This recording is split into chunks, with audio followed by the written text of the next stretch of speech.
دوستو آج کی اردو ڈکشنری میں آپ کے ساتھ شیئر کروں گی لفظ خلقیہ اور محاسبہ۔ سب سے پہلے بات کرتے ہیں لفظ خلقیہ پر، جس کا مطلب ہوتا ہے پیدائشی، طبعی، جبلی، فطری اور خلقی۔ ہندی میں پراکرتک اور جنم سدھ، یعنی وہ چیزیں جو ہمیں اپنے جنم سے ہی پراکرتک طور پر ملی ہوئی ہیں۔ نیچرل، کانسٹیٹیوشنل اور انہیرنٹ جیسے الفاظ اس کے لیے انگلش میں استعمال ہوتے ہیں۔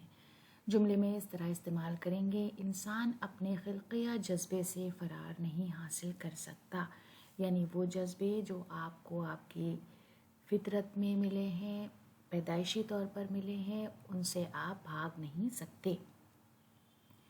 پھر ہے محاسبہ، جو حساب سے بنا ہے، جس کا مطلب ہے حساب کتاب، جانچ پڑتال، کسی سے حساب لینا یا کرنا، حساب کے متعلق پوچھ گچھ اور باس پرس، لیکھے جوکھے کی پڑتال اور